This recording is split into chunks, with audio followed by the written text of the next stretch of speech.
All that was thought to be lost awakened within a shared dream of discovering.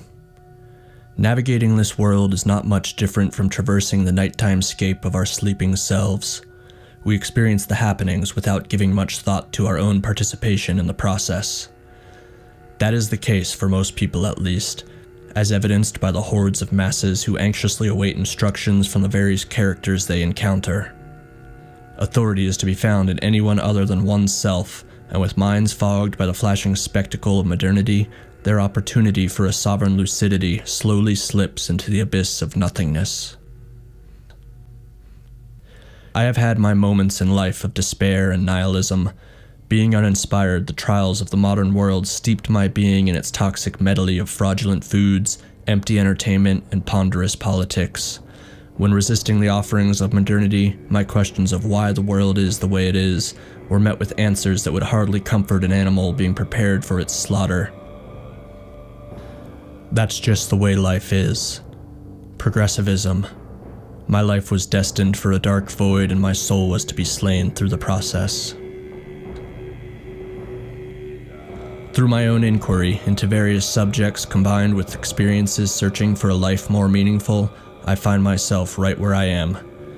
Unsettled always, but finally settling down in a journey of witnessed creation. A way to make me whole again and to inspire myself and others towards an initiatory experience capable of transcending the shackles of modernity into a life of empowerment, creation, and ecstatic love for the wildly mysterious world in which we live.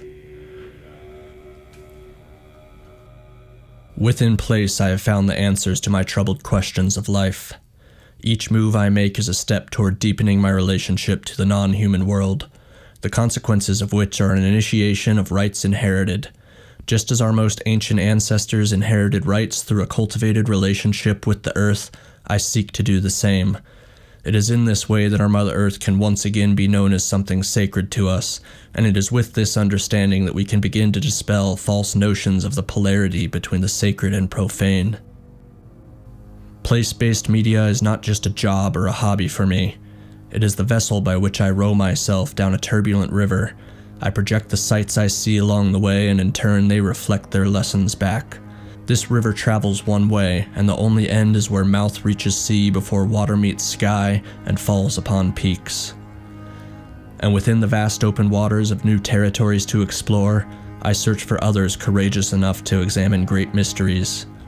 I seek those that know that any attempt to be rescued from these uncharted waters leaves them drowning in a sea of nothingness. We weather all storms and in turn become our own storm upon the earth.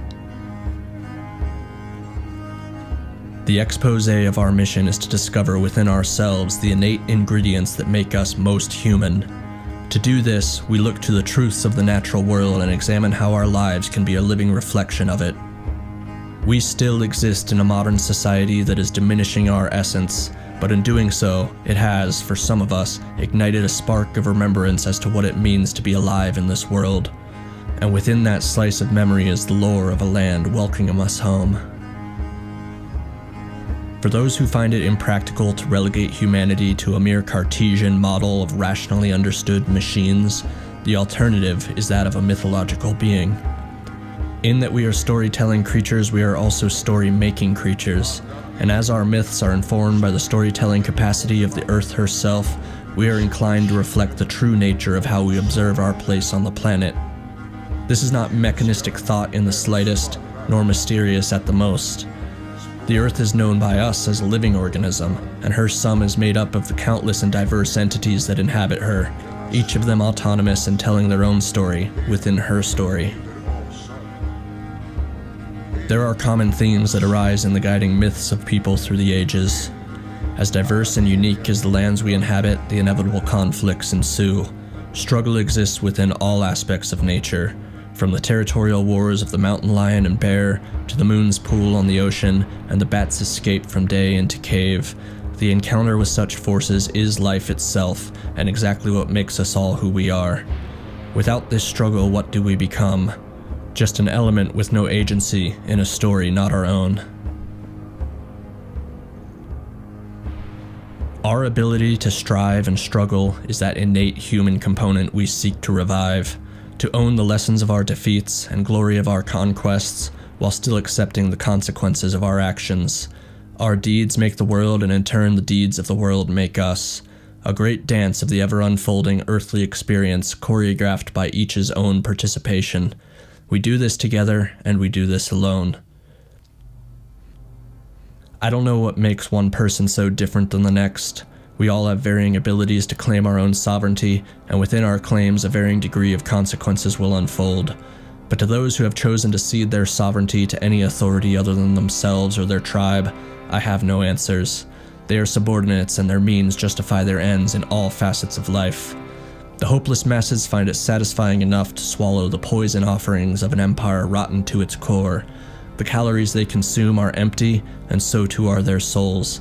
They ceded their life to a false promise of redemption, and they are nothing more than food for the machine that produced them.